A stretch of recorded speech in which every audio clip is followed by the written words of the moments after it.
Voilà, l'enregistrement étant lancé, je dis de nouveau bonjour à tous. Bonjour à tous. Nous avons une soutenance en ce moment. Peux-tu fermer ton micro, s'il te plaît?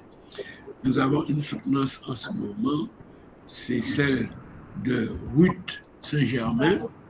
Elle avait à FST fermer le micro. Elle avait à soutenir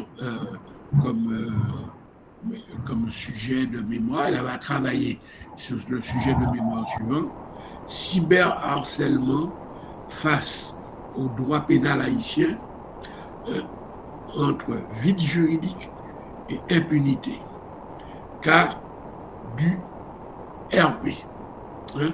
Elle va nous expliquer ce que c'est Revenge Porn. Elle va nous expliquer justement les explications de cette structure est dans son mémoire. Elle se fera un réel plaisir d'expliquer ce que c'est à l'auditoire. Alors, Ruth, tu as 10 minutes pour présenter ton travail, hein, pas une minute de plus. Donc, à partir de cette minute-là, de maintenant, c'est toi qui as la parole. On t'écoute. Merci de m'avoir accordé la parole. Monsieur le Président du jury, honorables autres membres de la proposition, Mesdames et Messieurs, distingués invités, je vous remercie sincèrement de votre présence à cette soutenance et c'est avec un profond respect et une grande détermination que je viens défendre aujourd'hui mon mémoire intitulé « Cyberharcèlement face au droit pénal haïtien entre vide juridique et impunité, cas du revenge porn ». Ce sujet, je l'ai choisi parce qu'il touche à l'essence même des droits humains. Il ne s'agit pas d'une simple réflexion théorique, mais d'une plongée dans une réalité qui détruit des vies en silence chaque jour en Haïti. Ce travail vise à mettre en évidence les insuffisances du cadre juridique haïtien face au revenge porn et de proposer des pistes de réforme susceptibles d'améliorer la protection des victimes. Ces dernières années, la diffusion non consentie d'images intimes, communément appelée revenge porn, connaît une visibilité croissante. Les plateformes comme Telegram avec le groupe Asian Pie ou encore TikTok sont devenues des tribunaux populaires numériques où l'intimité des victimes est exposée sans aucune sanction. Ce ne sont pas malheureusement des faits divers, ce sont des drames humains. Rappelons-nous de l'affaire Roseland Belloni, journaliste victime de diffusion massive survenue en avril de l'année dernière. Et selon un sondage Pew Report réalisé en 2021 par Plan International, l'UNFPA et l'UNICEF, 29% des jeunes haïtiens interrogés ont déclaré avoir déjà subi du cyberharcèlement. Et face à cette réalité, notre système juridique est resté presque silencieux. Notre question de recherche est claire. Dans quelle mesure l'absence de cadre juridique spécifique en Haïti expose-t-elle les victimes de revenge porn à une impunité persistante? Notre analyse a mis en évidence que le droit haïtien ne prévoit pas à ce jour une incrimination spécifique du revenge porn, ce qui soulève des difficultés quant à la qualification juridique des faits et à la protection effective des victimes. Notre hypothèse centrale est la suivante. Ce vide normatif est la cause première de l'impunité des auteurs et de la vulnérabilité des victimes, qui sont majoritairement des femmes. Sans loi, il n'y a pas de crime. Sans crime, pas de poursuite. Sans poursuite, pas de justice. Nullum crimen nulla poena sine lege. Pour répondre à notre problématique, nous avons adopté une méthodologie fondée sur 3 approches complémentaires. D'abord, une analyse juridique qui nous a permis d'examiner le cadre normatif haïtien, notamment la Constitution, le Code pénal et les textes relatifs à la cybercriminalité.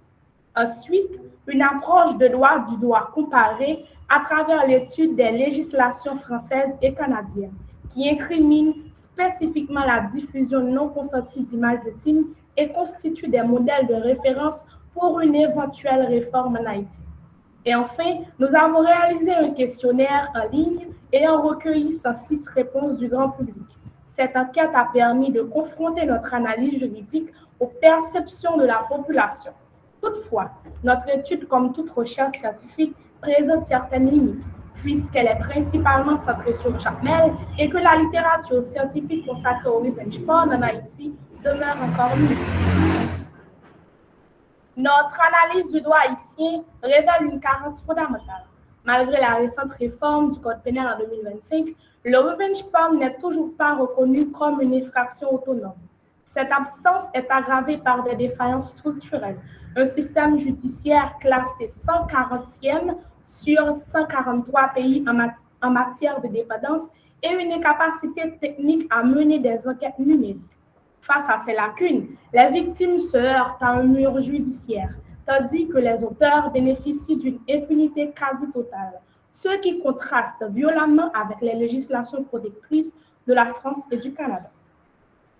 Pour éclairer notre réflexion, nous nous sommes donc tournés vers des modèles étrangers. La France, avec la loi du 7 octobre 2016, criminalise la diffusion non consentie d'images intimes via l'article 226-2-1, punissant ce délit de 2 ans d'emprisonnement et de 60 000 € d'amende. Le Canada, plus sévère, prévoit jusqu'à 5 ans de prison pour ce même acte. Ces exemples consacrent un principe clé. Le consentement à la captation d'une image n'implique en aucun cas le consentement à sa diffusion. Ils offrent ainsi une feuille de route pour Haïti qui doit absolument créer une infraction autonome pour protéger ses citoyens. Les résultats de notre enquête montrent que la majorité des répondants est favorable à un renforcement de la réponse juridique face au revenge porn. En effet, 85,4% estiment qu'une loi spécifique est nécessaire. Plus de 50% souhaitent une justice plus efficace et plus de 70% recommandent des campagnes de sensibilisation et 68% préconisent un accompagnement psychologique des victimes. Ces résultats confirment que la lutte contre le revenge porn ne doit pas reposer uniquement sur le droit pénal, mais également sur des mesures de prévention, de sensibilisation et de prise en charge des victimes. Les résultats de notre enquête de terrain ont aussi démontré la gravité des conséquences humaines. Nous constatons que 83% des victimes sont des femmes. L'impact psychologique est aussi dévastateur. 91% des personnes interrogées sur les conséquences du phénomène rapportent une détresse sévère. 80% un isolement social, 75% ont eu des pensées suicidaires. L'impact socio-économique n'est pas en reste, avec 65% des victimes subissant des pertes d'emploi. Enfin, un chiffre crucial est que 61% des victimes n'osent pas porter plainte, prisonnières de la honte et de la peur du blâme social.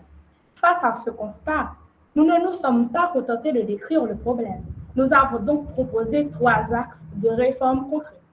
Sur le plan législatif, l'adoption d'une incrimination spécifique du revenge porn avec des peines de 2 à 5 ans d'emprisonnement et des circonstances aggravantes pour le chantage des victimes mineures.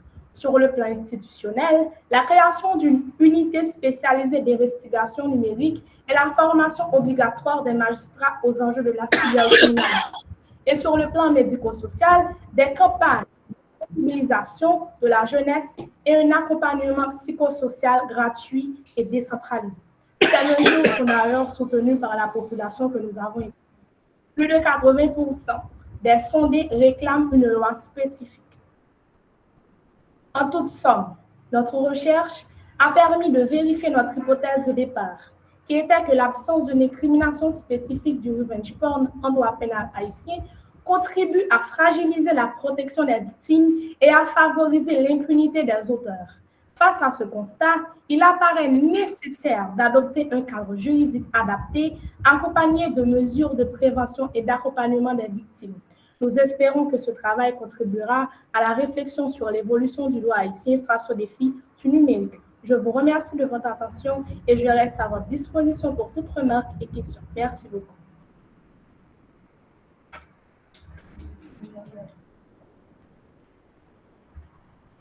Mon micro était fermé, désolé. Merci, Ruth, pour ton exposé qui me, qui me paraît très clair, hein, en tout cas pour moi. Alors, c'est bien que tu soulèves ce genre de sujet et qui montre que les juristes ont encore du travail à faire pour adapter la société haïtienne à, à l'innovation, à la modernité. Ça, c'est très important que tu choisisses ça comme sujet. Donc, je peux dire que tu as eu une diction assez claire, hein, fait un exposé assez bien allé, hein. Et ton sujet est d'autant plus important que si tu as bien regardé dans la logique de ce que fait l'IUS dans ce domaine, justement, des nouvelles technologies et le droit, eh bien, dans le master 1 de droit, il y a justement un cours sur cette question et dans lequel le prof a bien a bien du mal à, à citer et il l'a dit à plusieurs reprises, à citer des articles de loi, de décret dans ce domaine pour Haïti. Parce qu'il reconnaît que pas suffisamment de textes, il y a plein de textes dit dans le où j'ai vu que tu faisais ton master de droit à l'US, tu verrais que tu as un cours assez clair qui porte sur le droit des nouvelles technologies, hein. Donc ça va te plaire. Et comme le livret de l'étudiant est déjà publié, yes, donc tu peux aller dans le livret de l'étudiant pour l'année 2026 et 2027. Tu verras qu'en Master 1, au, au deuxième semestre, tu as un cours qui s'appelle Droit des nouvelles technologies. Et tu verras les limites du droit dont tu parles parce que tu es en plein dans ce sujet-là. Et puis en Master 2, il y a aussi un cours qui s'appelle et qui touche aussi à ce harcèlement dont tu parles, qui s'appelle cybercriminalité, droit de l'Internet et cybercriminalité, puisque ça rentre dans un droit qui a dépassé les droits nationaux, mais qui sont devenus carrément des droits internationaux. Le droit sur cette question-là, il n'est plus seulement français, il est européen. C'est un droit européen maintenant. Donc tellement le sujet est important et il faut inciter le législateur haïtien, en tout cas quand il sera en place, inciter le législateur haïtien à, à se concentrer sur cet aspect-là.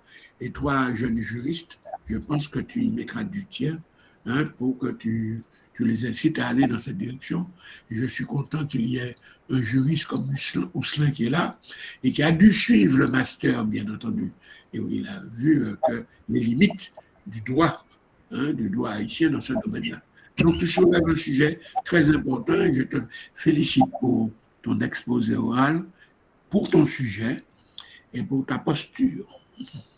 Je passe la parole maintenant à ton euh, euh, rapporteur, à ton rapporteur qui n'est personne d'autre que le docteur, le collègue Fednel Zidor. Merci, Monsieur le Président. Alors, je remercie Ruth pour cette si belle présentation et son beau texte. Alors, je m'y attendais.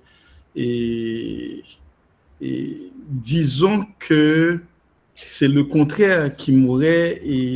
Fednel, elle a fait de la L4 chez nous, parce que toi, tu connais les juristes.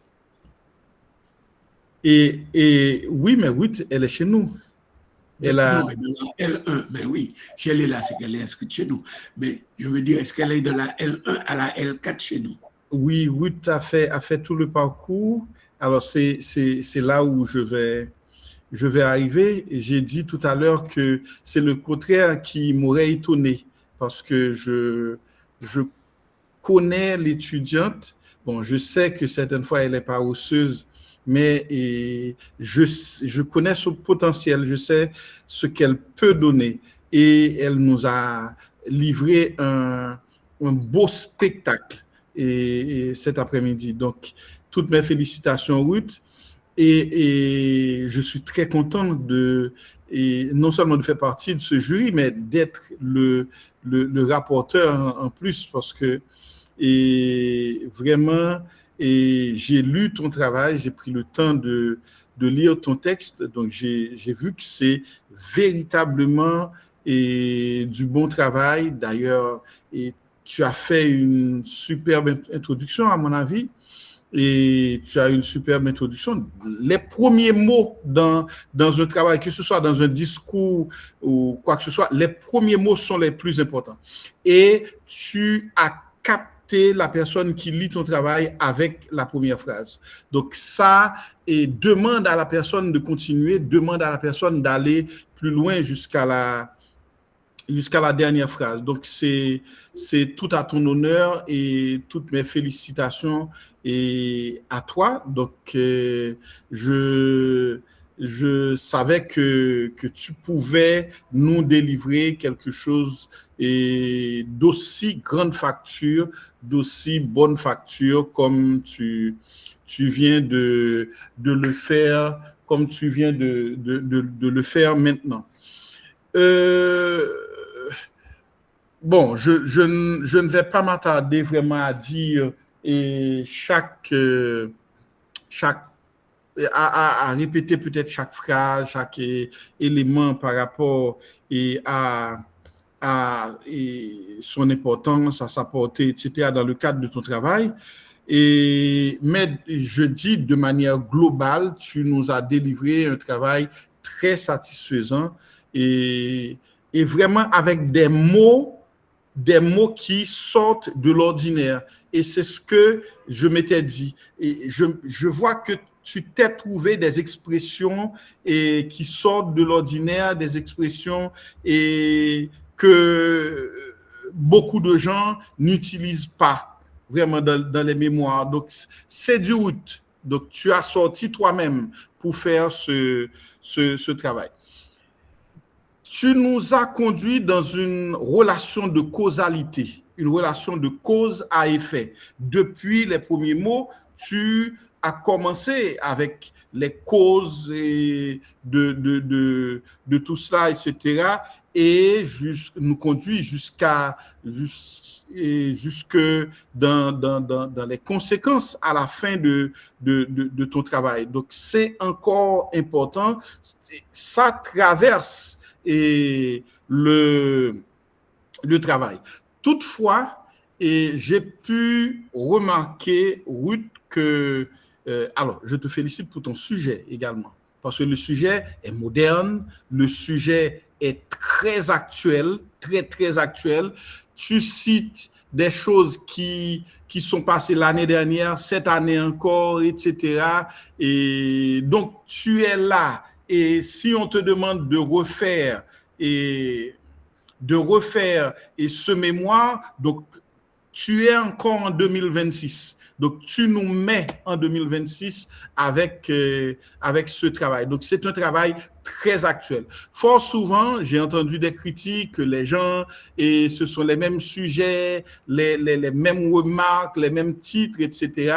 Bon, je crois que cette année, ils en ont trouvé. Bon, c'est pas seulement cette année. Chaque année, presque, l'IS vient avec des modernités, etc., dans nos sujets. Mais encore cette année, c'est beaucoup plus. Que ce soit le travail de Versy qu'on vient d'analyser, que ce soit ton travail, c'est du travail qui nous plonge dans la réalité, dans le réalisme haïtien, dans ce qui se passe actuellement dans le pays. Donc là, je te félicite encore une fois. Alors, toutefois, le toutefois, il est là.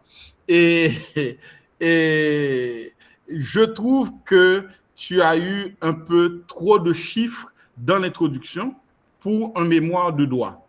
parce que c'est un mémoire plus ou moins qualitatif que tu fais. Donc, c'est vrai que dans ton travail, tu as dit que dans ta méthodologie, tu vas mélanger un peu de qualitatif avec un peu de quantitatif, etc.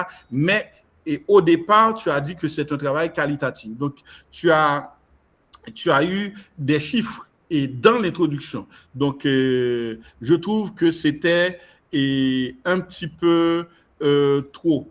Et puis, pour l'hypothèse de recherche, qu'est-ce que j'avais noté pour l'hypothèse? Je vais revenir un peu à cela où tu as dit quelque chose pour l'hypothèse de recherche, mais après, je peux me passer de l'hypothèse je peux revenir à l'hypothèse de recherche. Et tu as dit à un certain moment, et au premier chapitre, cadre conceptuel.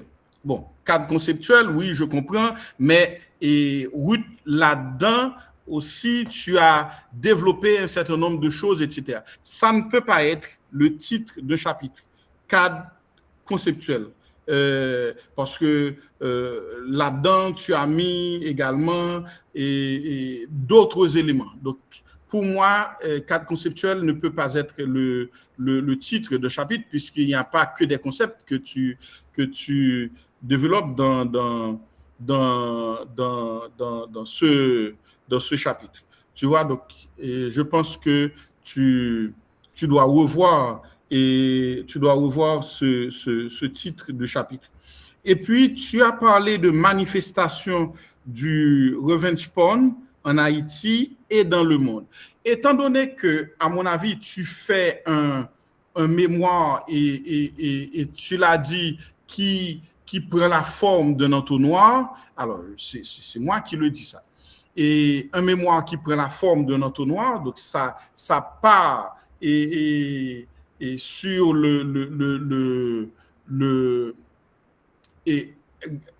tout en grand, bon, ça démarre tout en grand pour arriver au particulier.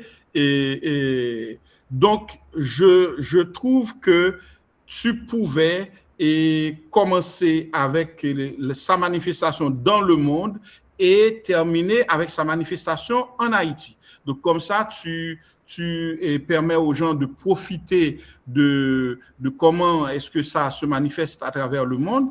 Et puis, tu arrives sur Haïti et à partir d'Haïti, tu continues à développer, tu continues à aller dans les textes, que disent les textes en Haïti, etc.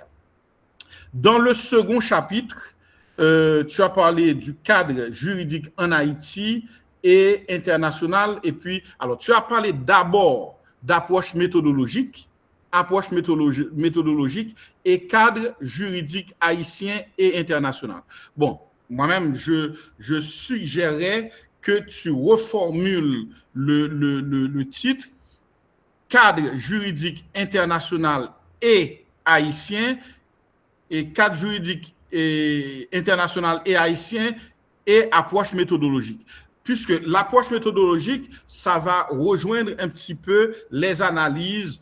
Alors, tout d'abord, la présentation des éléments de ta recherche de terrain et puis tu vas les analyser dans le troisième chapitre. Donc, c'est mieux de mettre l'approche méthodologique beaucoup plus près et du cadre analytique que de commencer le deuxième chapitre avec le cadre analytique comme tu l'as fait. Donc, tu peux présenter l'approche juridique, le cadre juridique international, qu'est-ce qui se dit sur le plan international et au niveau international et sur le plan juridique par rapport au sujet. Et puis, tu réduis, tu viens en Haïti et après, tu nous présentes le cadre méthodologique de ton travail. Et exactement. Donc, moi, je trouve que tu as fait, et encore une fois, du bon travail, et il y a de l'équilibre dans ton travail, dans ce que tu fais, et, etc. Les références sont actuelles. Il est vrai que et certaines fois, tu cites des auteurs dans le corps du texte et puis tu mets les auteurs en référence. Quand tu cites des auteurs, et ça, et l'IS l'exige, quand tu cites un auteur dans le corps du texte, point besoin de mettre l'auteur, le nom de l'auteur en référence, tu peux simplement mettre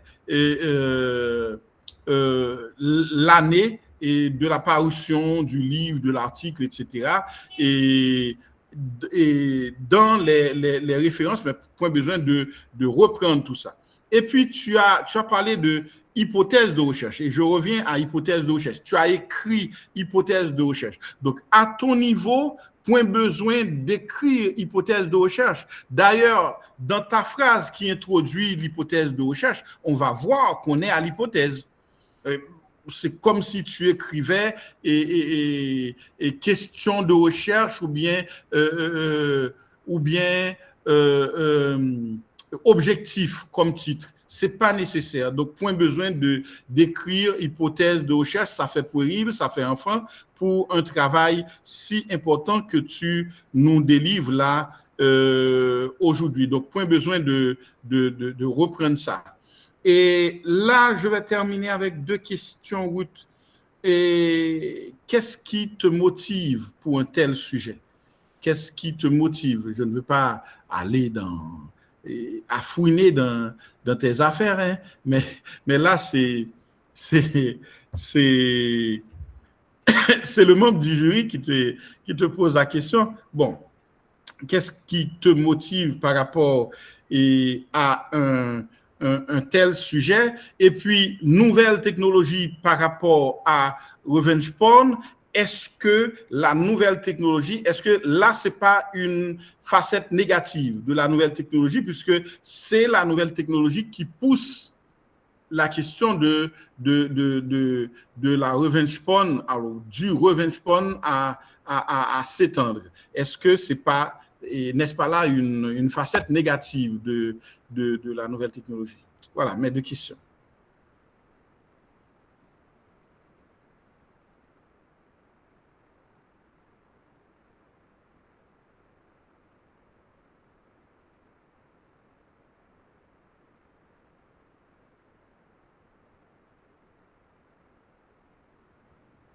Monsieur le Président, merci.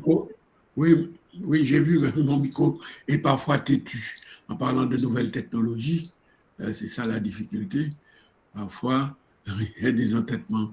Alors, oui, tu as 10 minutes, tu as quelques minutes, moins de 10 minutes pour répondre à ton rapporteur. Je vous remercie, Monsieur le Président.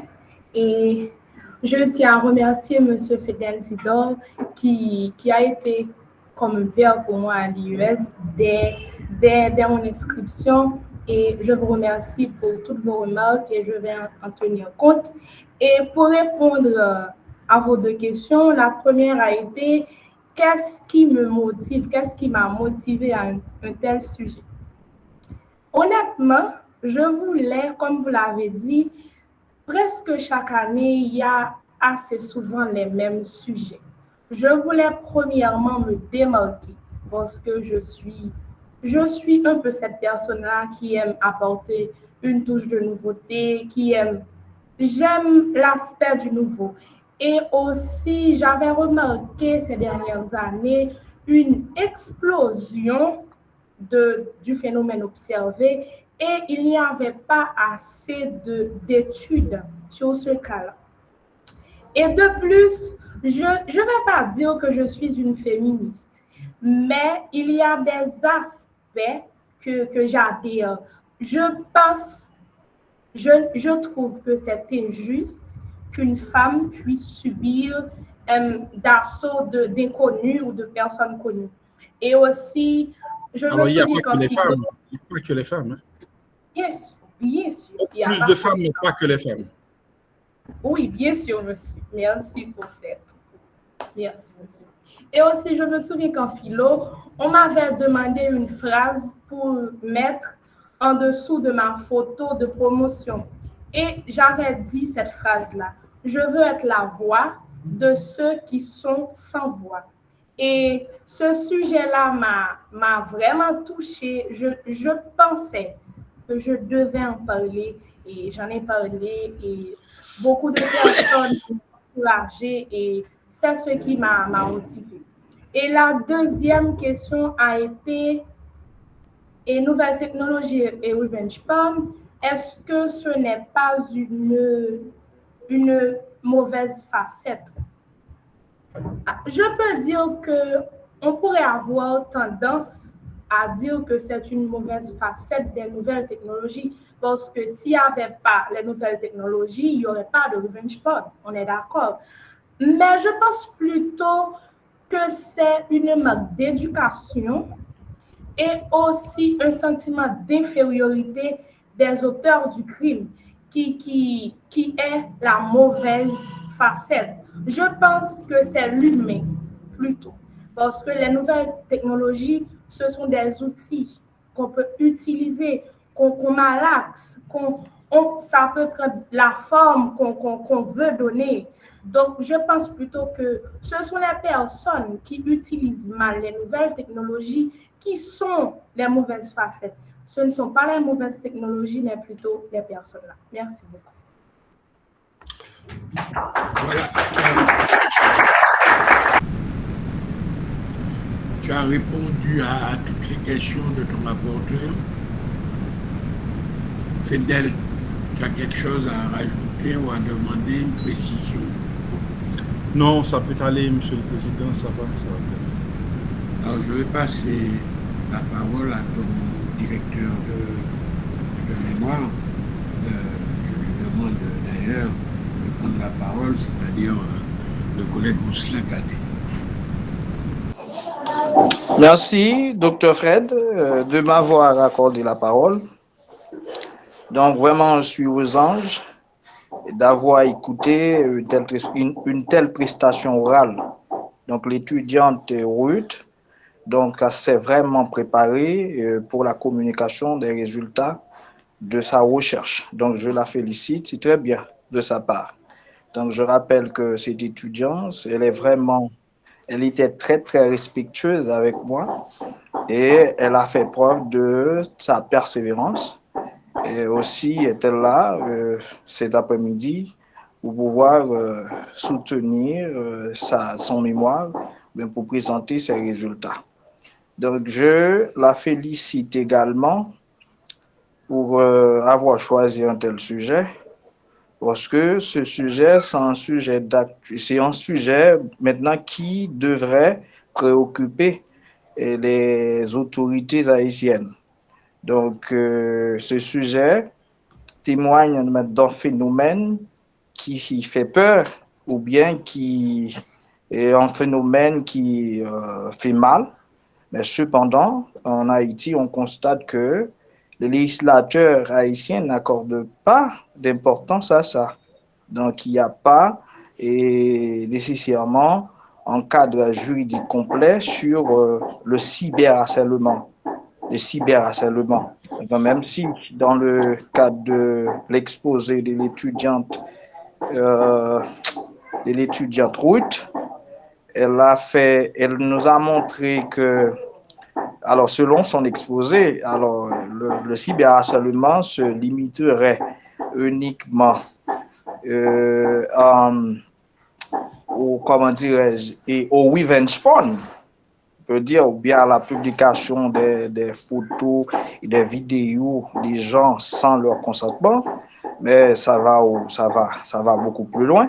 Donc, il doit y avoir un cadre juridique complet sur ça, parce qu'on est en pleine évolution. Il y a des États qui font dans ce sens des efforts et pour pouvoir en tenir compte, parce que ça fait mal, c'est un mauvais phénomène. Donc, l'État haïtien doit aussi... c'est pourquoi je j'exhorterais, je conseillerais à l'étudiant d'aller plus loin. Il ne faut pas rester là, il faut aller plus loin dans le but de pouvoir et faire entendre le cri maintenant, et faire arriver maintenant ce cri aux oreilles de nos autorités, que je dirais qui sont vraiment qui ne se préoccupent pas de ce phénomène. Parce que c'est un phénomène qui nous concerne tous. Nous faisons partie du monde. Donc, vous voyez, alors ici, le monde n'est qu'un petit village. Donc, tout ce qui se fait aux États-Unis ou bien, comment dirais-je, et en France, etc., a son impact également sur Haïti. Il faut au moins faisant partie de ce monde, qu'Haïti donc a sa propre législation sur comment punir ou bien prévenir ce mauvais phénomène. Donc je te félicite et je te conseille vraiment à approfondir ce sujet. C'est un très bon sujet. Donc avant, je félicite également ton rapporteur, en l'occurrence, et M. Zidore Fidnel. Donc ces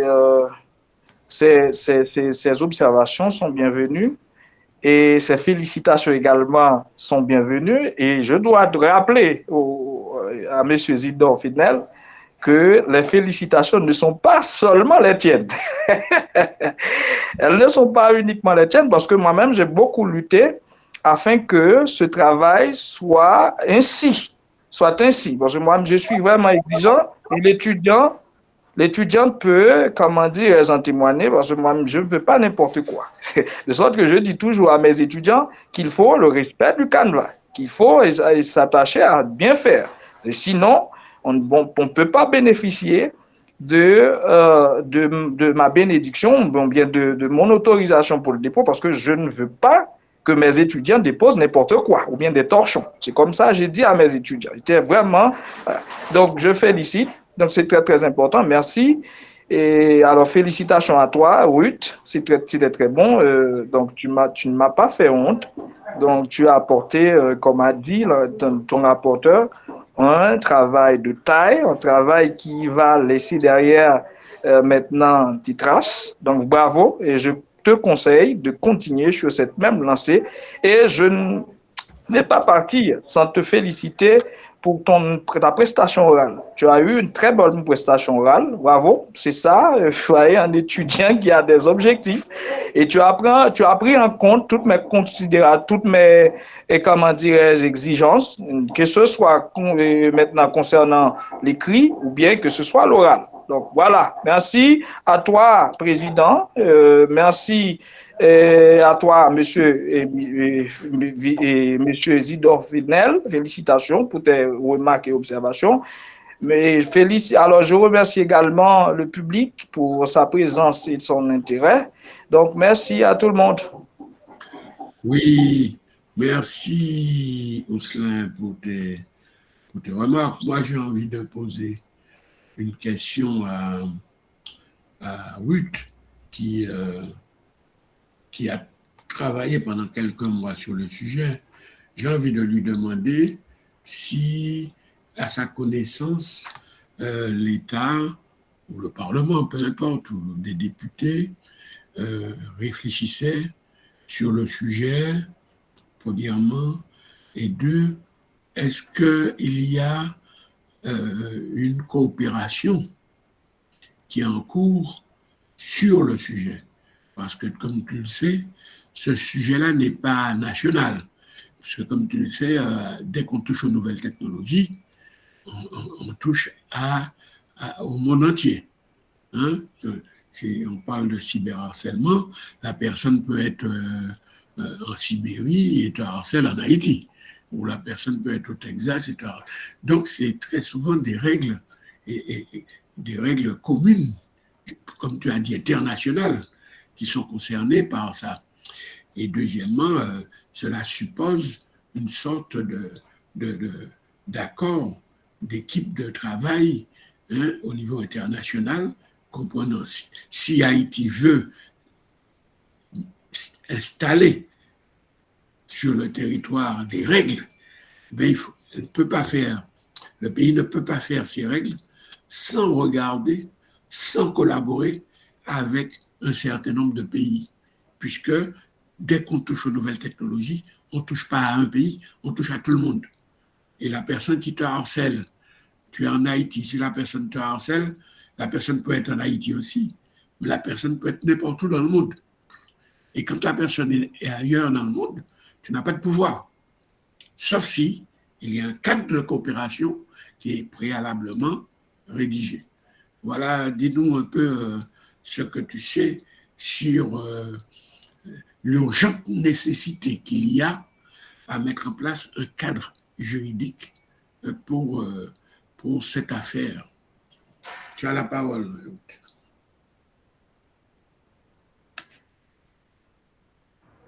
Je vous remercie, Monsieur le Président, pour vos questions et vos remarques. Et si je ne me trompe pas, la première question a été est-ce que, et à ma connaissance, je n'avais pas trop bien entendu la fin de la phrase. Est-ce qu'il y a un chantier ouvert, un travail en cours de l'État haïtien sur ces questions fondamentales? Et à ma connaissance, et je peux vous dire que j'ai fait beaucoup de recherches, il n'y a pas de chantier à proprement parler qui encadre le revenge porn. Il faut savoir que le revenge porn, c'est une forme de cyberharcèlement. Il peut y avoir un chantier qui encadre le cyberharcèlement, mais dans les autres aspects.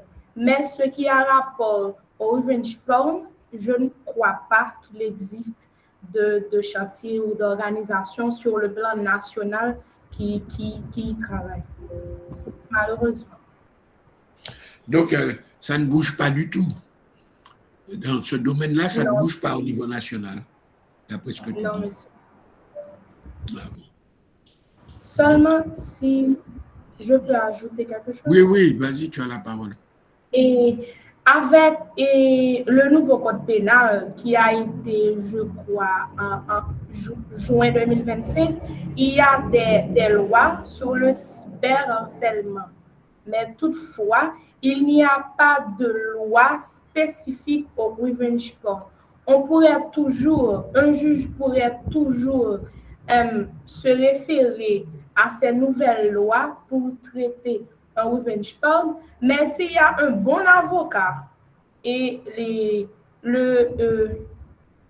l'auteur du crime pourrait toujours s'en tirer. Donc, ça voudrait dire qu'il ne faut pas voir le problème de cette manière. Il ne faut pas voir le problème de cette manière. Il faut voir le problème dans sa totalité, pas seulement le revenge porn. Il faut voir le problème au niveau global. C'est pourquoi je te demande, étant donné que le problème n'est pas limité au revenge porn, mais un problème global, est-ce qu'il y a une commission qui travaille sur une question aussi large et aussi déterminante pour l'avenir? Est-ce qu'il y a ça? Il n'y a rien d'après ce que tu dis. Il n'y a rien là-dessus d'après ce que tu dis. Pour le cyberharcèlement en général, comme vous l'avez dit, peut-être, je peux dire qu'il y a mais justement, ce n'est pas le cyberharcèlement. Je parle des droits sur la cybercriminalité en général et le droit de l'Internet. Donc, ça suppose. Ça suppose le droit de l'Internet. Est-ce que tu as entendu des choses là-dessus? Non, à ma connaissance, non, monsieur.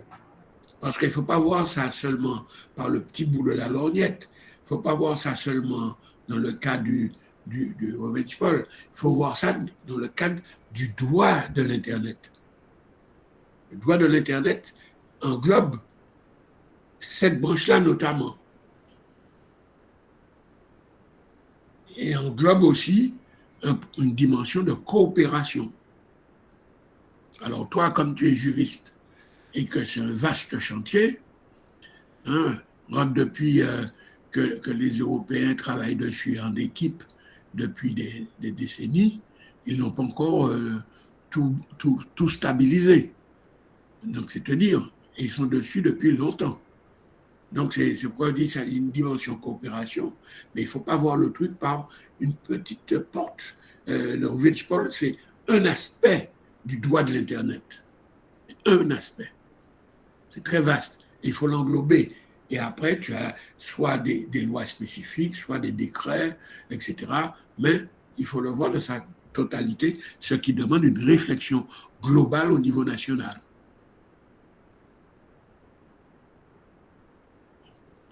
Oui, alors, est-ce que tu voulais rajouter quelque chose, Ruth? Je voulais premièrement remercier Dieu parce que c'est grâce à lui que je suis là ce soir. Et je voulais remercier tout le corps administratif et professoral de l'IUS. Et j'ai pas regretté un seul jour de m'être inscrite à l'IUS. Et je vous remercie du fond du cœur pour tous vos conseils, tous vos précieux conseils. Merci beaucoup. Et je tiens à remercier en particulier M. Fednel Zidol. Je vous remercie. Je vous remercie. Et Mme Ketia, je vous remercie du fond du cœur.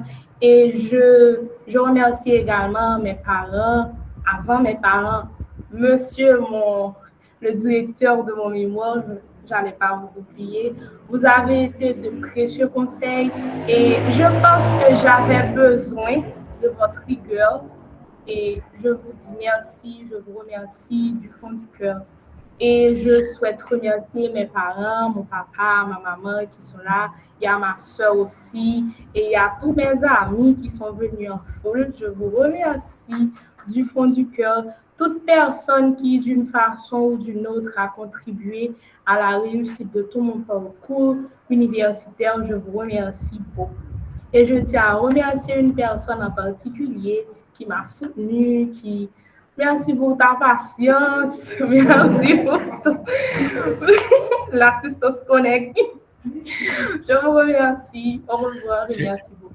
C'est l'assistance en présentiel qui connaît qui, mais pas en distanciel. Hein? Je ne connais pas non je plus. veux le voir. Ah bon, Je veux voir le déjà, coupable. visiblement, le président est mieux informé que moi. Il sait que c'est je veux le voir. Il aurait pu croire que c'est une tante. Je veux la voir. Non, il veut le voir. Donc, il a plus d'informations que moi. Et ma petite idée, ouais, j'ai une petite idée. C'est filles et fils de pasteurs qui se mettent D'accord. ensemble, à mon avis. Bon, je ne parle pas dans les affaires des autres, vous voyez. C'est Zido qui m'en a parlé, voilà. Oh, moi-même même. Bon, eh bien, très bien. Alors, félicitations, pas seulement pour ton mémoire, mais pour tout le reste. Et donc, je te souhaite bonne continuation dans tes projets. Hein? Et puis, je sais pas, qu'est-ce que tu comptes faire après l'année prochaine? J'ai pour projet d'entamer mon master, mais c'est toujours en cours, mais j'espère le faire. Le mariage. Bonne continuation. Alors, moi, je lève ma séance. Si l'administration veut bien arrêter l'enregistrement, et je passe le